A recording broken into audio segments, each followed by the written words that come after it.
Quite often, the initial actions of a new elect are those fueled out of spite to get back at the previous party's office holder, punishing them for their conduct and attempting to reverse their sinister deeds. This is usually sold with the proclamation that it's for the good of the people. When the people are convinced of this, their biased, blind party loyalty becomes reinforced.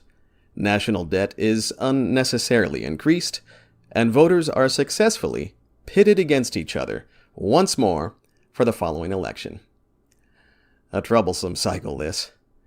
Our national debt was paid off in full only once in American history, in 1835.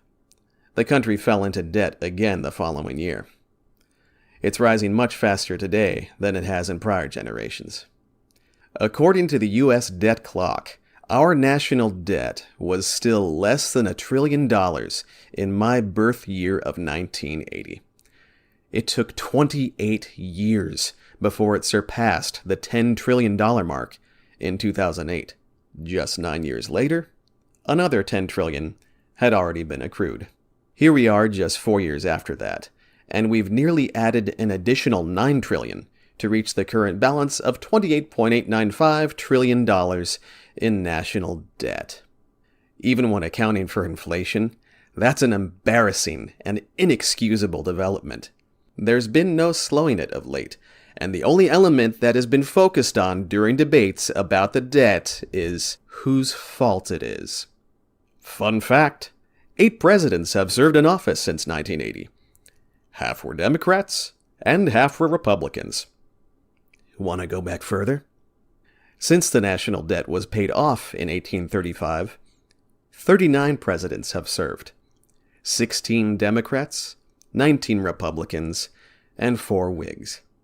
With few paltry exceptions, the national debt has risen with every one of them. Still, the blame game persists.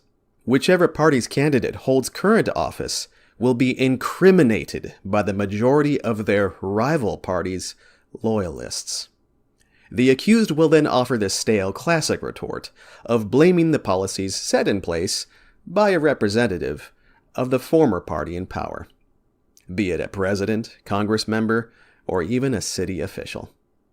The game hasn't changed, and neither has the trend of obsessive spending, with only a declining economy to show for it. That's the opposite of investment. Don't forget that in recent generations up until the early 90s in California, a family of 4 was able to thrive beautifully with only one parent working full-time. Today, a couple with no children both often need full-time jobs to cover their cost of living in many zip codes. It would seem the government's routine of throwing money at issues without much thought or transparency isn't the best way to resolve them. I'm hard-pressed to think of a domestic government product or service, outside of law enforcement and rescue teams in select cities, that I can honestly and universally say, well, that was worth the money. That's a respectable operation we have there. They're constantly wanting for quality on both state and federal levels. The California DMV and the United States Postal Service are blatant examples. This doesn't mean for a moment that I think law enforcement or emergency services are devoid of trash that needs taking out, nor does it mean I don't have great respect for those individuals who serve honestly. It doesn't make me an anarchist, and it doesn't mean I'm a nutjob extremist of the right or the left wing. Contrary to what many believe, that doesn't make me a centrist either. What it means is that my party loyalty lies with none, and I'd prefer to hold all candidates to higher standards.